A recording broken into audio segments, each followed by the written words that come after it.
കർത്താവായ യേശു ക്രിസ്തുവിൽ എല്ലാവർക്കും സ്നേഹവന്ദനം അറിയിക്കുന്നു. ജീവൻ്റെ വഴി എന്ന ഈ ശുശ്രൂഷയിലേക്ക് കർത്താവായ യേശുവിൽ എല്ലാ ദൈവമക്കളെയും വളരെ സ്നേഹത്തോടെ സ്വാഗതം ചെയ്യുന്നു. പ്രാർത്ഥിച്ച് നമുക്ക് ആരംഭിക്കാം.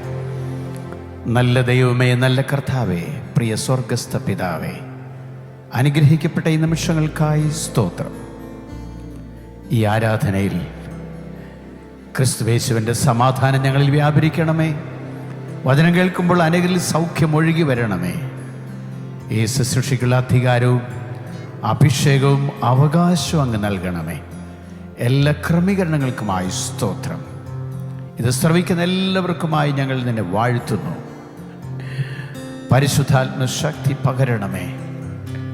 ശുദ്ധീകരിക്കുന്ന ക്രൂശിലെ രക്തത്താൽ ഞങ്ങളെ സീൽ ചെയ്യണമേ. ഇൻ ജീസസ് നെയിം, ആമേൻ.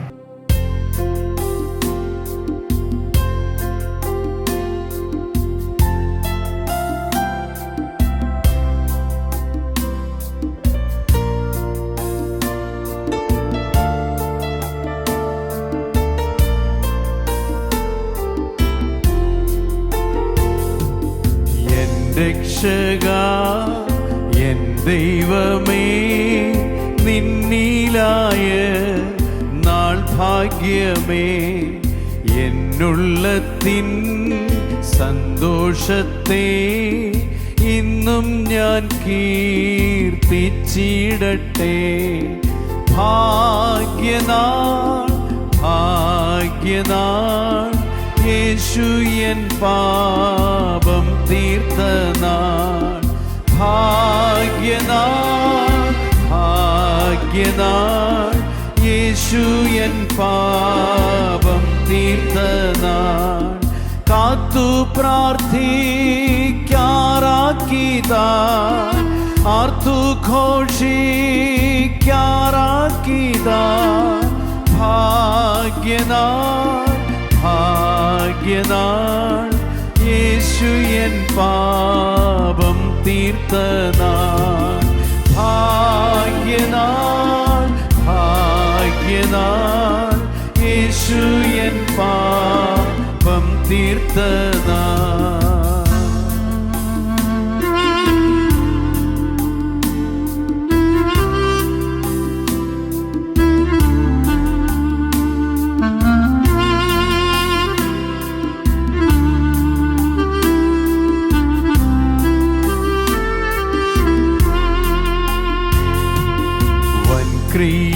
ക്രിയയെന്നിൽ നടന്നു കർത്തനെൻ്റെ, ഞാനവൻ്റെ. താൻ വിളിച്ചു, ഞാൻ പിൻചെന്നു, സ്വീകരിച്ചു തൻ ശബ്ദത്തെ. ഭാഗ്യനാൾ ഭാഗ്യനാൾ, യേശു എൻ പാപം തീർത്ത നാൾ. ഭാഗ്യനാൾ ഭാഗ്യനാൾ, യേശു എൻ പാപം തീർത്ത നാൾ.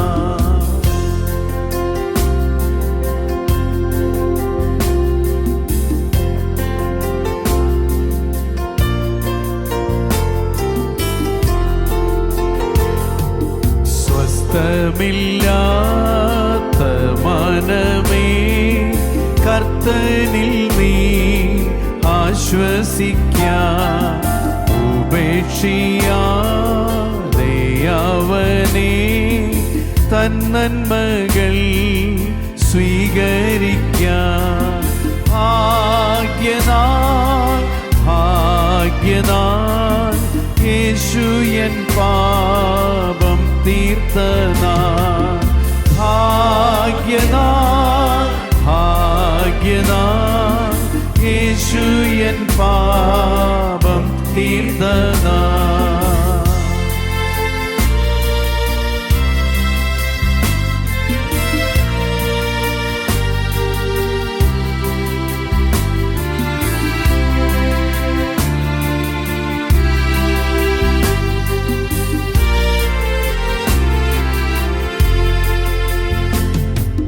സൗഭാഗ്യം നൽകും ബാന്ധവം, വാഴ്ത്തും ജീവ കാലമെല്ലാം ക്രിസ്തേശുവിൽ എൻ ആനന്ദം പാടും ഞാൻ അന്ത്യകാലത്തും.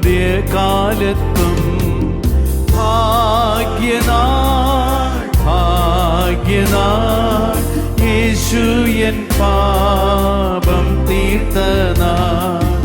ഭാഗ്യനാൾ ഭാഗ്യനാൾ യേശു എൻ പാപം തീർത്തനാൾ.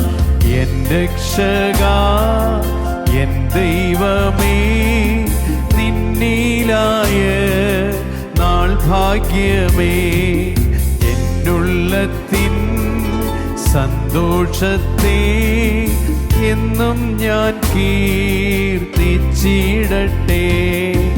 ഭാഗ്യനാൾ ഭാഗ്യനാൾ യേശു എൻ പാപം തീർത്തനാൾ. ഭാഗ്യനാൾ ഭാഗ്യനാൾ യേശു എൻ പാപം തീർത്തനാൾ. കാത്തു പ്രാർത്ഥിക്കാറാക്കിതാൻ ആർത്തു ഘോഷിക്കാറാക്കിതാൻ. ഭാഗ്യനാൾ ഭാഗ്യനാൾ യേശു എൻ പാപം തീർത്തനാൾ. ഭാഗ്യനാൾ ഭാഗ്യനാൾ യേശു എൻ പാപം തീർത്തനാൾ.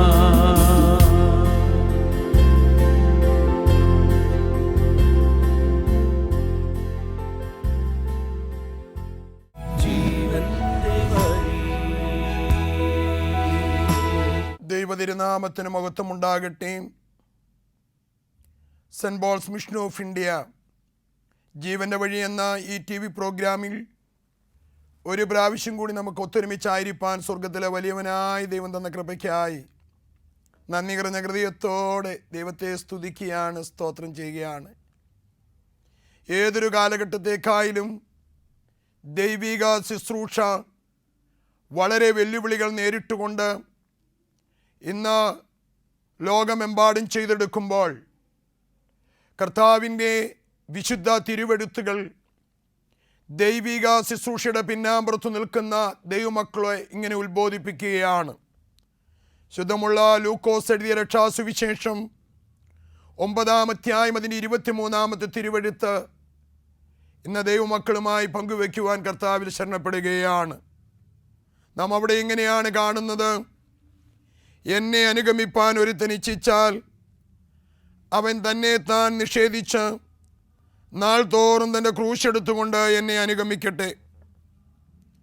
ദൈവരാജ്യത്തിൻ്റെ ശുശ്രൂഷയ്ക്കും വിളിയും തിരഞ്ഞെടുപ്പും നാം സ്വയം ശൂന്യവൽക്കരിക്കപ്പെട്ടും ക്രിസ്തുവേശുവിൻ്റെ മരണത്തോട് അനുരൂപമുള്ളവരായി നമ്മളിലെ സത്വത്തെ മുറുകെ പിടിക്കാതെ പൂർണ്ണമായി ശൂന്യവൽക്കരിക്കപ്പെടുവാൻ ദൈവസന്നിധിയിൽ നാം പൂർണ്ണമായും നമ്മെ തന്നെ സമർപ്പിക്കണം. അതുകൊണ്ടാണ് കർത്താവ് പറഞ്ഞത്, എന്നെ അനുഗമിപ്പാൻ ഒരുത്തൻ ഇച്ഛിച്ചാൽ അവൻ തന്നെ താൻ നിഷേധിച്ചും തൻ്റെ ക്രൂശെടുത്തുകൊണ്ട് എന്നെ അനുധാവനം ചെയ്യണം. ദൈവമക്കളെ, ക്രൈസ്തവ ജീവിതം വെല്ലുവിളികൾ നിറഞ്ഞതാണ്. അത് പ്രതിസന്ധികളും പ്രതികൂലങ്ങളും നിറഞ്ഞതാണ്. നമുക്കറിയാം, നിനിവയിലെ ജനത്തിൻ്റെ നാശം ഏകദേശം 1,20,000 വരുന്ന ജനതയുള്ള നിനിവയിലേക്ക് ദൈവം തൻ്റെ ദാസനായിരിക്കുന്ന യോനയെ അതിനെതിരെ പ്രസംഗിക്കുവാൻ ദൈവമക്കളെ അയക്കുമ്പോൾ അങ്ങോട്ടുള്ള ശുശ്രൂഷ മറന്ന് യോന ദൈവസന്നിധിയിൽ നിന്ന് തർസീസ് കപ്പലിൽ കൂലി കൊടുത്ത് അതിൻ്റെ അടിത്തട്ടിൽ ഉറങ്ങി യാബോ കടവിടയ്ക്കൽ നിന്നുകൊണ്ട് ദൈവസന്നിധി ഓടി ഒളിക്കുന്ന കാണുവാൻ കഴിയും. ഫിലിപ്പിയ ലേഖനം 3-ാം അധ്യായം 13-14 തിരുവെഴുത്തിൽ ഭാഗ്യവാനായിരിക്കുന്ന പൗലോസ് അപ്പോസ്തലൻ അതേ ദമസ്കോസിൻ്റെ പടിവാതിക്കൽ വെച്ച് ദൈവം വിളിച്ച് വേർതിരിച്ച് ജാതികളുടെ അപ്പോസ്തലനായി അഭിഷേകം ചെയ്ത പൗലോസ് ഇങ്ങനെ പറയുകയാണ്: സഹോദരന്മാരെ, ഞാൻ പിടിച്ചിരിക്കുന്നു എന്ന് നിരൂപിക്കുന്നില്ല. ഞാൻ ഒന്ന് ചെയ്യുന്നു, പിമ്പിലുള്ളത് പൂർണ്ണമായും മറന്നും മുമ്പിലുള്ളതിനെ ആഞ്ഞും കൊണ്ട് ക്രിസ്തു യേശുവിൽ ദൈവത്തിൻ്റെ പരമവിളിയുടെ വിരുദിനായി ഓടുന്നു. അതേ, കർത്താവിൻ്റെ വിളിയും തിരഞ്ഞെടുപ്പും കിട്ടിയവൻ പിമ്പിലുള്ളത് ചിലത് മറന്നേ മതിയാകൂ. ക്രിസ്ത്യാനിയെ കൊന്നു മുടിച്ചവനായിരുന്നു. ഈ വേലക്കാരെ പിടിച്ചുകെട്ടി മഹാപുരോഹിതന്റെ അടുക്കിലേക്ക് വലിച്ചെടുത്ത് കൊണ്ടുവരുവാൻ സമ്മതപത്രം വാങ്ങിയവനായിരുന്നു ശൗൽ. ആ പൗലോസ് ഒരു നാളിൽ സുവിശേഷ വേലയ്ക്ക് പൂർണ്ണമായി എതിരായി നിന്നുവെങ്കിൽ ദമസ്കോസിൽ വെച്ച് അവനെ വിളിച്ചു വേർതിരിച്ചപ്പോൾ നാം വായിച്ചു കേട്ട ലൂക്കോസ് 9:23 തന്നെ നിഷേധിച്ച താൻ അതുവരെയും ഗമാലിയേലിൻ്റെ പാദപീഠത്തിൽ പഠിച്ച ന്യായപ്രമാണത്തിൻ്റെ തത്വസംഗതകളെ മറന്നിട്ട് വിളിച്ച കർത്താവിൻ്റെ സുവിശേഷ വേലയ്ക്ക് വേണ്ടി എല്ലാ വെല്ലുവിളികളും ഏറ്റെടുക്കുന്ന പൗലോസിനെ നമുക്ക് കാണുവാൻ കഴിയും. 1 കൊരിന്ത്യർ ലേഖനം 9:16 വിളിച്ച് വേർതിരിക്കപ്പെട്ട കർത്താവിൻ്റെ പോരാളിയായ പൗലോസ് ഇങ്ങനെ പറയുകയാണ്: നിർബന്ധം എൻ്റെ മേൽ കിടക്കുന്നു. ഞാൻ സുവിശേഷം അറിയിക്കുന്നില്ലെങ്കിൽ എനിക്ക് അയ്യോ കഷ്ടം. പ്രശംസിപ്പാൻ ഒന്നുമില്ല. എന്നാൽ നിർബന്ധം എൻ്റെ മേൽ കിടക്കുന്നു. ഞാൻ സുവിശേഷം അറിയിക്കുന്നില്ലെങ്കിൽ എനിക്ക് അയ്യോ കഷ്ടം. പരിശുദ്ധനായ പൗലോസ് ശ്ലീഹായെ പോലെ ഇന്ന് ആത്മീയഗോളത്തിൽ എത്ര വേലക്കാർക്ക്, അഭിഷിക്തന്മാർക്ക്, ദൈവദാസന്മാർക്ക് പറയുവാൻ കഴിയും? ദൈവം നമ്മെ ഏൽപ്പിച്ച വലിയ ശുശ്രൂഷ പൗലോസിനെ പോലെ പറയുവാൻ കഴിയണം. ഒരു നിർബന്ധം എൻ്റെ മേലുണ്ട്. കഴിഞ്ഞ 30 വർഷക്കാലം ഭാരതത്തിൻ്റെ ഇരുളടഞ്ഞ ഗ്രാമങ്ങളിൽ ജാതി മതഭേദമെന്നെ, വർണ്ണവർഗ ലിംഗവ്യത്യാസ, ഭാഷ വ്യത്യാസമെന്നെ ഈ വേല വെല്ലുവിളിയോടെ ചെയ്തെടുക്കുമ്പോൾ ദൈവമക്കളെ, അനേക പട്ടിണിപ്പാവങ്ങളുടെ വിശപ്പ് തീർക്കുവാൻ, കയറിക്കിടക്കാൻ കൂലിയില്ലാത്ത അനേകം മക്കൾക്ക് സങ്കേതമൊരുക്കുവാൻ, അനേകം മക്കൾക്ക് വിദ്യ പകർന്നു നൽകുവാൻ, ഇരുളിൻ്റെ അനുഭവത്തിൽ കിടന്നവരെ വിദ്യാവിഹീനരെ വിദ്യാസമ്പന്നരാക്കുവാൻ ഈ കർത്താവിൻ്റെ വേലയിലൂടെ ദൈവം എടുത്ത് വിനിയോഗിച്ചതുകൊണ്ട് ദൈവത്തെ സ്തുതിക്കുക. പൗലോസ് അപ്പോസ്തലൻ്റെ ജീവിതത്തിൽ ശക്തമായി കർത്താവിൻ്റെ വേലയ്ക്ക് വേണ്ടി പോരാളിയായി നിന്ന് താൻ ക്രിസ്തുവെ ശരിപ്പിച്ച തിമോത്തിയോസിനോട് തൻ്റെ നിര്യാണ കാലത്ത് പൗലോസ് ഇങ്ങനെ പറയുന്നുണ്ട്. 2 തിമോത്തിയോസിൻ്റെ ലേഖനം 4-ാം 6, 7, 8 തിരുവെഴുത്ത്: എൻ്റെ നിര്യാണകാലം അടുത്തു. ഞാൻ നല്ല പോർ പൊരുതു, ഓട്ടം തികച്ചു, വിശ്വാസം കാത്തു. ഇനി നീതിയുടെ കിരീടം എനിക്കായി വച്ചിരിക്കുന്നു. അത് നീതിയുള്ള ന്യായാധിപതിയായി കർത്താവ് ആ ദിവസത്തിൽ എനിക്ക് തരും. എന്നിട്ട് അപ്പോസ്തലൻ നമുക്കൊരു പ്രത്യാശയുടെ സന്ദേശം നൽകുകയാണ്. ആമീൻ. എനിക്ക് മാത്രമല്ല, അവൻ്റെ പ്രത്യക്ഷയ്ക്കായി കാക്ഷിച്ച ഏവർക്കും തന്നെ. അതേ, പൗലോസിൻ്റെ ജീവിതത്തിൽ പ്രാഗൽഭ്യത്തോടെ പൗലോസ് കർത്താവിൻ്റെ വേലയ്ക്ക് വേണ്ടി ഏറ്റ കഷ്ടതകളും ത്യാഗങ്ങളും നമുക്ക് വിശുദ്ധ തിരുവെഴുത്തിൽ കാണുവാൻ കഴിയും. കർത്താവ് വിളിച്ച 12 ശ്ലീഹന്മാരിൽ 11 പേരും കർത്താവിൻ്റെ പ്രേക്ഷിത വേലയോട് ചേർന്ന് ധീര രക്തസാക്ഷിത്വം വഹിച്ചു.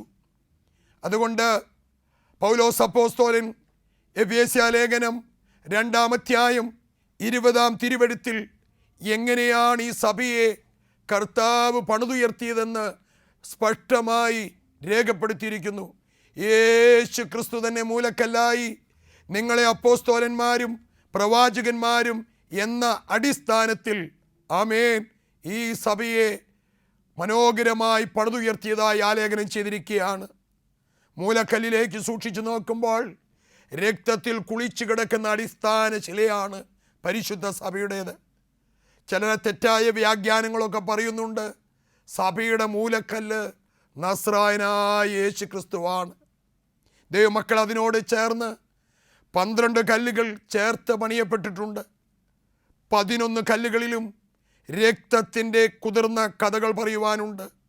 കർത്താവിൻ്റെ 12 അപ്പോസ്തലന്മാരിൽ 11 പേരും ഈ സുവിശേഷത്തിന് വേണ്ടി ധീര രക്തസാക്ഷിത്വം വഹിച്ചവനാണ്. യോഹന്നാൻ അപ്പോസ്തലൻ മാത്രമാണ് സ്വാഭാവിക മരണം പ്രാപിച്ചിട്ടുള്ളത്. കുഞ്ഞുങ്ങളെ, ഈ സഭയുടെ ഫൗണ്ടൻ സ്റ്റോൺ, അടിസ്ഥാന ശില കർത്താവായ യേശു ക്രിസ്തു ക്രൂശിമേൽ അവസാനത്തെ തുള്ളി രക്തം വരെയും ഊറ്റിത്തന്നാണ് സഭയെ പണിതത്. അതുകൊണ്ട് 1 പത്രോസ് 1:18 പറയുന്നു, വെള്ളി, പൊന്ന് തുടങ്ങി അഴിഞ്ഞു പോകുന്ന വസ്തുക്കളെ കൊണ്ടല്ല നിങ്ങളെ വീണ്ടെടുത്തത്. ക്രിസ്തു എന്ന നിർദോഷവും നിഷ്കളങ്കവുമായ കുഞ്ഞാടിൻ്റെ വലിയ രക്തം സഭാമക്കൾ തിരിച്ചറിയണം. ഈ സഭയുടെ മൂലക്കല്ല് കർത്താവായ യേശു ക്രിസ്തു. തീർന്നില്ല കുഞ്ഞുങ്ങളെ, 12 അപ്പോസ്തലന്മാരിൽ ഒരിക്കൽ പീരുത്വത്തോടെ ഓടിയവനായ പത്രോസ്, അതേ നീറോ അന്ത്യാഭിലാഷം എന്തെന്ന് ചോദിക്കുമ്പോൾ പത്രോസ് ലീഗായ്ക്ക് വേറെ ഒന്നും പറയാനില്ല. എന്നെ ക്രൂശിൽ തറച്ചു കൊല്ലുമ്പോൾ തലകീഴായി ക്രൂശിച്ചെന്നെ കൊല്ലണം. ആമേൻ. അതേ, അവനെ എൻ്റെ അരുമനാഥൻ്റെ തൃപ്പാദങ്ങൾ ചുംബിച്ച് എനിക്ക് മരിക്കണം. സ്തേഫാനോസിൻ്റെ മേൽ ക്രൈസ്തവ സഭയിൽ ആദ്യ രക്തസാക്ഷി കല്ലേറി വീഴുമ്പോൾ 2 കരങ്ങളും സ്വർഗത്തിലേക്ക് ഉയർത്തി സ്തേഫാനോസ് പ്രാർത്ഥിച്ചു, കർത്താവേ, ഈ പാപം ഇവർക്ക് നിർത്തരുതേ. ദൈവമക്കളെ, അതേ പന്തിരുസ്ലീഹന്മാർ, പിന്നീട് വരുന്ന അറിയിപ്പുകാരായിരിക്കുന്ന പിതാക്കന്മാർ, ആദിമസഭയിലെ വിശുദ്ധ ബാബാന്മാർ, അഗ്നിക്കടുത്തവനായ ഇഗ്നാത്യോസ് നൂറോനോട് ചരിത്രം പരിശോധിക്കുമ്പോൾ അതേ സിംഹക്കുഴിയിലേക്ക് വലിച്ചെറിയുവാൻ ആ വിശുദ്ധ പിതാവിനെ ബന്ധിച്ചുകൊണ്ടിരിക്കുമ്പോൾ ആ പിതാവ് പറഞ്ഞു, ഇത്ര വർഷത്തോളം എൻ്റെ ദൈവം എന്നെ ജയോത്സവമായി നടത്തി. ഇനി സിംഹങ്ങളുടെ പല്ലുകളുടെ ഇടയിൽ ഒരു ഗോതമ്പ് മണിയായി ആമേൻ ചവച്ചരയ്ക്കപ്പെട്ട് കർത്താവിനോട് ചേരുവാൻ സ്വയം സമർപ്പിച്ചു കൊടുക്കുന്നത്. നമുക്കറിയാം, ക്രൈസ്തവ സഭയുടെ ആദ്യ നൂറ്റാണ്ടിലെ പിതാക്കന്മാർ ആമേൻ രക്തം മറുവിലയായിട്ടാണ് ഈ സഭയെ പണിയുകയും വളർത്തുകയും ചെയ്തുകൊണ്ട് കുരിവാക്യത്തിലേക്ക് അച്ഛൻ മടങ്ങി വരികയാണ്. ഒരു വ്യക്തി എന്നെ വാസ്തുമായി അനുധാവനിച്ചവൻ ആഗ്രഹിച്ചാൽ തന്നെ താൻ ശൂന്യവൽക്കരിക്കണം. ആ ക്രൂശ്, ആ കക്ഷത വഹിക്കുവാൻ ഞാനും നിങ്ങളും തയ്യാറാകണം. അങ്ങനെയാണ് ദൈവമക്കളെ ക്രൈസ്തവ സഭ വളർന്നത്. പീഡനങ്ങളിലൂടെയാണ്, രക്തച്ചൊരിച്ചിലൂടെയാണ്. എന്നാൽ ഈ ആധുനിക കാലഘട്ടത്തിൽ എത്ര പേർക്ക് ഈ സുവിശേഷത്തെക്കുറിച്ച് പൗലോസിനെ പോലെ പറയുവാൻ കഴിയും? പൗലോസ് തിമത്യോസിനോട് പറയുന്നതുണ്ട്, എൻ്റെ നിര്യാണകാലം അടുത്തു. ആമേൻ, ഞാൻ നല്ല പോർ പൊരുതു, ഓട്ടം തികച്ചു. എന്നെ ശ്രവിക്കുന്ന ദൈവമക്കളെ, പൗലോസിൻ്റെ ജീവിതത്തിൽ പൗലോസ് ഏറ്റ കഷ്ടപ്പാടുകൾ ഓരോന്നായിട്ട് അതേ അവൻ പറയുന്നുണ്ട്. കർത്താവിന് വേണ്ടി ഏറ്റ കഷ്ടപ്പാടുകൾ, എൻ്റെ കർത്താവിന് വേണ്ടി അവനേറ്റതായിരിക്കുന്ന പങ്കപ്പാടുകൾ, എത്രയോ നഗ്നത, എത്രയോ പട്ടിണി, എത്രയോ ആപത്ത്, പരിവട്ടം, കള്ള സഹോദരങ്ങളാലുള്ള ആപത്ത്, കടലിലെ ആപത്ത്, എത്രയോ പ്രാവശ്യം കർത്താവിന് വേണ്ടി ചമ്മട്ടി കൊണ്ട് അടിയേറ്റു. ദൈവമക്കളെ, ഇന്ന് പലപ്പോഴും പ്രതികൂലങ്ങളുടെ മധ്യത്തിൽ ഞാനും നിങ്ങളും പിന്മാറിപ്പോകുന്നില്ലേ? നമുക്കറിയുവാൻ കഴിയും, കുറേന്യക്കാരനായ ശീമോൻ അതേ കർത്താവിൻ്റെ കക്ഷാനുഭവത്തിൻ്റെ നാളിൽ യെരുശലേമിലെ പെരുന്നാൾ ആഘോഷിക്കുവാൻ കടന്നു വന്നതാണ്. എന്നാൽ വലിയൊരു ആരവം കേട്ട് അവനിതാ ആ വയലിൽ നിന്ന് കയറി വരുമ്പോൾ റോമാ പടയാളികൾ ദൈവമക്കളെ കുറേന്യക്കാരനായ ശീമോനെ എൻ്റെ കർത്താവിൻ്റെ ക്രൂശ് ചുമക്കുവാനായിട്ട് ആമേൻ ക്രൂശ് ചുമക്കുവാൻ നിർബന്ധിക്കുകയാണ്. നാം ഇങ്ങനെയാണ് കാണുന്നത്. ഒരു യഹൂദനെ സംബന്ധിച്ചിടത്തോളം ക്രൂശ് നിന്ദതയുടെ പ്രതീകമാണ്. ക്രൂശ് ശപിക്കപ്പെട്ടതാണ്. ക്രൂശിൽ തൂക്കപ്പെട്ടവൻ ശപിക്കപ്പെട്ടവനാണ്. അറപ്പോടും വെറുപ്പോടും കൂടിയാണ് പടയാളികളുടെ പ്രേരണയ്ക്ക് വശംവദനായി ആമീൻ കുറേന്യക്കാരൻ ശീമോൻ ആ കുരിശിന് വേണ്ടി ചുമല് കൊടുത്തത്. ഇന്ന് എന്നെ വചനം ശ്രവിക്കുന്ന ദൈവമക്കളെ, എന്നാൽ ക്രൂശിലെ മൊഴികൾ, പിതാവേ, ഇവർ ചെയ്യുന്നറിയായാൽ ഇവരോട് ക്ഷമിക്കണമേ. യെരൂശലേം പുത്രിമാരെ, നിങ്ങൾ എന്നെ ചൊല്ലി കരയണ്ട. അരുമനാഥൻ്റെ ഓരോ പ്രാർത്ഥനകളും ചാട്ടുളി പോലെ കുറേന്യക്കാരനെ അവൻ്റെ ഹൃദയത്തെ തുളച്ച് കയറി ചെല്ലുമ്പോൾ അവൻ കർത്താവിൻ്റെ ക്രൂശിനോട് ചേർന്ന് നിൽക്കുകയാണ്. ദൈവമക്കളെ, ആ കുരിശ് സ്വയം തൻ്റെ ശരീരത്തോട് ചേർത്ത് പിടിച്ച് കർത്താവിൻ്റെ ക്രൂശിൻ്റെ ഭാരം തൻ്റെ ശരീരത്തിലേക്ക് ചുമത്തുമ്പോൾ ഭാഗ്യവാനായ പൗലോസ് കുറേന്യക്കാരനായ ശീമോനെ കുറിച്ച് പറയുന്ന ക്രിസ്തുവേശുവിൽ അവൻ ഏറ്റവും പ്രസിദ്ധനായി തീർന്നു. കുറേനിക്കാരൻ ശിമോന്റെ മകൻ റൂഫേസ് അവൻ ക്രിസ്തുവിൽ അവൻ പ്രസിദ്ധനായി തീർന്നു. പൗലോസ് പറയുന്നു അവൻ്റെ അമ്മയ്ക്ക് ബിഗ് സല്യൂട്ട്, വന്ദനം നൽകുവാൻ. ദൈവമക്കളെ, ഇന്ന് കേട്ട വചനത്തോട് ചേർന്ന് അതേ എബ്രായ ലേഖനം 12-ാം അധ്യായം പറയുന്ന പോലെ പിമ്പിലുള്ളതിനെ പൂർണ്ണമായി മറക്കുവാൻ. ഇന്നലെ ജീവിതത്തിൽ സുവിശേഷത്തിനെതിരെ നിന്നിട്ടുണ്ടാകാം, ഇതിനെതിരെ നമ്മൾ പ്രവർത്തിച്ചിട്ടുണ്ടാകാം, ഒരുപക്ഷെ ഇതിനെ അവജ്ഞയോടും വെറുപ്പോടും നോക്കിയിട്ടുണ്ടാകാം. എന്നാൽ ക്രിസ്ത്യാനികളെ പിടിച്ചുകെട്ടി ഈ മാർഗ്ഗക്കാരെ കൊന്നുമുടിക്കുവാൻ ശ്രമിച്ച പൗലോസ് അതേ അവൻ പറയുന്നുണ്ട്, ഞാൻ യേശുവിൻ്റെ ഏറ്റവും എളിയ ശുശ്രൂഷക്കാരായി തീർന്നു. അതുകൊണ്ടാണ് പൗലോസ് പറഞ്ഞത്, ഒരു നിർബന്ധം എൻ്റെ മേൽ കിടക്കുന്നു. ആമേൻ. സുവിശേഷം അറിയിക്കുന്നില്ലെങ്കിൽ എനിക്ക് പ്രശംസിപ്പാനൊന്നുമില്ല. റോമാലേഖനം 10-ാം അധ്യായത്തിൽ വീണ്ടും ദൈവമക്കളെ പറയുന്നുണ്ട്, കർത്താവിൻ്റെ നാമം വിളിച്ചപേക്ഷിക്കുന്ന ഏവനും രക്ഷിക്കപ്പെടും. ദൈവമക്കളോട് പറയുകയാണ്, അതേ അവർ കേട്ടിട്ടില്ലാത്തവൻ എങ്ങനെ വിശ്വസിക്കും? ആരും അയക്കാതെ എങ്ങനെ പോയി പ്രസംഗിക്കും? പ്രാസംഗികനില്ലാതെ എങ്ങനെ കേൾക്കും? അച്ഛൻ്റെ വാക്കിലൂടെ ഉപസംഹരിക്കുകയാണ്. നമുക്ക് കർത്താവിൻ്റെ ശുശ്രൂഷയ്ക്കായി ചുമൽ കൊടുക്കാം. ദൈവമക്കളെ, ഭാരതത്തിൽ ഈ ശുശ്രൂഷ നിർവഹിക്കപ്പെടുമ്പോൾ നമുക്കറിയാം, നമ്മൾ എത്രയോ ദൂർത്തിനും ആർപ്പാടത്തിനും വേണ്ടി ലക്ഷങ്ങൾ പൊടിമുടിക്കുമ്പോൾ സ്കൂളുകളൊക്കെ തുറക്കുന്നൊരു കാലഘട്ടത്തിലൂടെ പോകുന്നു. അട്ടപ്പാടിയിലെ അനാഥ കുഞ്ഞുങ്ങളുടെ ആ ഫ്രീ എഡ്യൂക്കേഷൻ സെൻറ്ററിൽ അനേക 180ഓളം അതേ പണിയ സമുദായത്തിലെ, കുറുമ സമൂഹത്തിലെ, മുതുവ മന്ന സമുദായത്തിലെ കുഞ്ഞുങ്ങൾ വിത്തിക്ക് വേണ്ടി യാചിക്കുമ്പോൾ അവർക്കൊരു നേരത്തെ ഭക്ഷണം കൊടുക്കുവാൻ, അവർക്കൊരു നല്ല യൂണിഫോം മേടിച്ചു കൊടുക്കാൻ, ആ കുഞ്ഞുങ്ങൾക്ക് വചനം കേൾക്കുന്ന അതേ മക്കളെ ഒരു ആ വിദ്യാവിഹീനന് വിദ്യ പകരുന്ന ശുശ്രൂഷയിൽ കർത്താവിന് വേണ്ടി ഒന്ന് ചുമൽ കൊടുക്കുവാൻ കർത്താവ് പറഞ്ഞു, ഈ ചെറിയൊരുവർക്ക് നിങ്ങൾ ചെയ്യുന്നതെല്ലാം എനിക്ക് വേണ്ടിയിട്ടാണ്. അച്ഛൻ്റെ വാക്കിൽ ഉപസംഹരിക്കുകയാണ്. കുഞ്ഞുങ്ങളൊന്നും സാധിക്കില്ലെങ്കിൽ ഭാരതത്തിൻ്റെ ഗ്രാമങ്ങളിൽ നടക്കുന്ന മിഷൻ ശുശ്രൂഷകളെ നമുക്ക് ഓർത്തു പ്രാർത്ഥിക്കാം. നമുക്ക് പിന്നാമ്പുറത്ത് നമ്മുടെ പ്രേക്ഷിത വേലക്കാരി ഓർത്തു പ്രാർത്ഥിക്കാം. അതേ കർത്താവിന് വേണ്ടി തന്നെ ചോദിച്ച് ഭാഗ്യവാനായ പൗലോസിനെ പോലെ ആ ക്രൂശുകൾ നമുക്ക് ചുമക്കാം. കുറേനിക്കാരനായ ശിമോനെ പോലെ നമുക്ക് നമ്മുടെ തുമലുകളെ കർത്താവിൻ്റെ വേലയ്ക്കായി വെച്ചു കൊടുക്കാം. ഒരു നിമിഷം കൂടി നമ്മുടെ കണ്ണുകളെ ചേർത്തടയ്ക്കാം. നമുക്കിങ്ങനെ ചേർന്ന് പ്രാർത്ഥിക്കാം. കാരുണ്യവാനും നിത്യനുമാകുന്ന ഞങ്ങളുടെ വാഴ്ത്തപ്പെട്ട ദൈവമേ, സ്വർഗീയ പിതാവേ, അനുഗ്രഹീതമായിരിക്കുന്ന ഈ നല്ല വചന കേൾവിക്കായി ഞങ്ങൾ സ്തുതിക്കുകയാണ്. ഒരുവൻ എന്നെ അനുധാവനം ചെയ്യുവാൻ ആഗ്രഹിച്ചാൽ തന്നെ ത്യജിച്ച് സ്വയം ശൂന്യവൽക്കരിക്കപ്പെട്ട് കർത്താവേ ആ ക്രൂശ് വയ്ക്കൽ സഹായിക്കണമേ.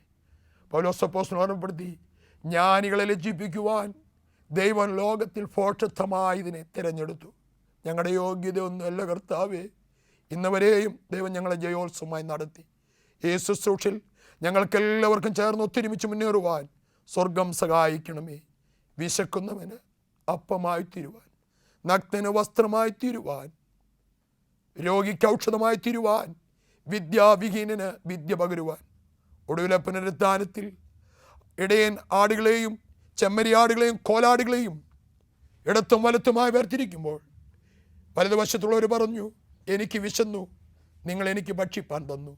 ഞാൻ നഗ്നനായിരുന്നു, നിങ്ങൾ എന്നെ ധരിപ്പിച്ചു. ഞാൻ രോഗിയായിരുന്നു, നിങ്ങൾ എന്നെ ആശ്വസിപ്പിച്ചു. നീതിമാന്മാർ ചോദിച്ചു, കർത്താവേ, നിന്നെ എപ്പോഴാ നഗ്നനായി കണ്ടിട്ട് വസ്ത്രം തന്നത്, രോഗിയായി കണ്ട ഔഷധം തന്നിട്ട്? കർത്താവെ, വിശന്നിട്ട് ഭക്ഷണം. കർത്താവ് പറഞ്ഞു, ഈ ചെറിയോരുവർക്ക് നിങ്ങൾ ചെയ്തതെല്ലാം എനിക്കാണ്. കർത്താവെ അവരോട് പറഞ്ഞു, അനുഗ്രഹിക്കപ്പെട്ടവരെ, എൻ്റെ ലോകാരംഭം മുതൽ നിങ്ങൾക്കായി ഒരുക്കിയ നിത്യമായ വാസസ്ഥലത്ത് ഇടത്തുള്ളവരോട് പറഞ്ഞു, ശപിക്കപ്പെട്ടവരെ, പിശാചിനും കൂട്ടർക്കുമായി ഒരുക്കിയ നിത്യനരകാഗ്നിയിലേക്ക് യേശുശുശ്രൂഷ ചുമൽ കൊടുപ്പാനും പ്രാർത്ഥിപ്പാനും ചേർത്ത് പിടിപ്പാനും കർത്താവെ ഞങ്ങളെ തന്നെ ശൂന്യവൽക്കരിച്ച് ആ ക്രൂശ് വഹിച്ച് നിന്റെ ശുശ്രൂഷയിൽ ആദിമസഭയിലെ പിതാക്കന്മാരെ പോലെ പങ്കുചേരുവാൻ ഞങ്ങളെല്ലാവരെയും സഹായിക്കണമേ. വ്യാപരിച്ച ദൈവകൃപയ്ക്ക് സ്തോത്രം. ഞങ്ങളോട് നീ ഇടപെട്ടതിനായി സ്തോത്രം. രോഗികളുടെ മേൽ നിന്റെ കരം വെക്കണമേ. ഭാരപ്പെടുന്ന മക്കളെ നീ ആശ്വസിപ്പിക്കണമേ. സ്വാന്തനമായ കരം നിന്റെ കുഞ്ഞുങ്ങളെ ചേർത്ത് പിടിക്കണമേ. മൗത്തമറുക്കപ്പെട്ട കുഞ്ഞാടിന് യേശു ക്രിസ്തു മകൻ ഞങ്ങൾ താഴ്മയായി ചോദിക്കുമ്പോൾ കൃപയോടെ കേട്ട് അനുഗ്രഹിക്കുമാറാകണമേ. ആമേൻ.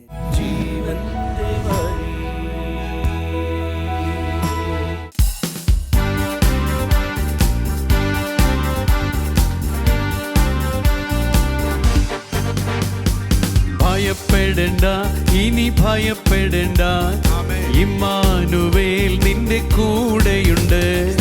ഭയപ്പെടേണ്ട, ഇനി ഭയപ്പെടേണ്ട, ഇമ്മാനുവേൽ നിന്റെ കൂടെയുണ്ട്. എണ്ണമില്ലാതുള്ള നാവുകൾ പോരാ, എണ്ണമില്ലാതുള്ള നന്മകൾ ഓർത്താൽ വർണ്ണിപ്പാനായിരം നാവുകൾ പോരാ. ഭയപ്പെടേണ്ട, ഇനി ഭയപ്പെടേണ്ട, ഇമ്മാനുവേൽ നിന്റെ കൂടെയുണ്ട്. ഭയപ്പെടേണ്ട, ഇനി ഭയപ്പെടേണ്ട, ഇമ്മാനുവേൽ നിന്റെ കൂടെയുണ്ട്. സ്തുതിച്ചു പാടാം. കുട്ടീനായാലും കൂടില്ലെന്നാലും ഭയപ്പെടേണ്ടിനിയും, കൂടെ സഹിപ്പാൻ ആരുമില്ലെന്നാലും ഭയപ്പെടേണ്ടിനിയും. കൂട്ടിനായാലും കൂടില്ലെന്നാലും ഭയപ്പെടേണ്ടിനിയും, കൂടെ സഹിപ്പാൻ ആരുമില്ലെന്നാലും ഭയപ്പെടേണ്ടിനിയും. തന്നുള്ള കയ്യിൽ വരച്ചവൻ നിന്നെ കൂടെ നടക്കും, കൂടെ വസിക്കും. തന്നുള്ള കയ്യിൽ വരച്ചവൻ നിന്നെ കൂടെ നടക്കും, കൂടെ വസിക്കും. ഭയപ്പെടേണ്ട, ഇനി ഭയപ്പെടേണ്ട, ഇമ്മാനുവേൽ നിന്റെ കൂടെയുണ്ട്. ഭയപ്പെടേണ്ട, ഇനി ഭയപ്പെടേണ്ട, ഇമ്മാനുവേൽ നിന്റെ കൂടെയുണ്ട്. എണ്ണമില്ലാതുള്ള നന്മകൾ ഓർത്താൽ വർണ്ണിപ്പാനായിരം നാവുകൾ പോരാ. എണ്ണമില്ലാതുള്ള നന്മകൾ ഓർത്താൽ വർണ്ണിപ്പാനായിരം നാവുകൾ പോരാ. ഭയപ്പെടേണ്ട, ഇനി ഭയപ്പെടേണ്ട, ഇമ്മാനുവേൽ നിന്റെ കൂടെയുണ്ട്. ഭയപ്പെടേണ്ട, ഇനി ഭയപ്പെടേണ്ട, ഇമ്മാനുവേൽ നിന്റെ കൂടെയുണ്ട്. ഹല്ലേലൂയ. ദൈവത്തെ ആരാധിച്ചാട്ടെ. ദൈവത്തിന് മഹത്വം കൊടുത്താട്ടെ. ദൈവം നടത്തിയ നന്മകൾ ഓർത്തുകൊണ്ട് എൻ മനമേ യഹോവയെ വാഴ്ത്തുക. എന്റെ സർവാന്തരംഗവും അവന്റെ വിശുദ്ധ നാമത്തെ വാഴ്ത്തുക. എൻ മനമേ യഹോവയെ വാഴ്ത്തുക. അവന്റെ ഉപകാരങ്ങൾ ഒന്നും മറക്കണ്ട. ഓ സ്തോത്രം, സ്തോത്രം.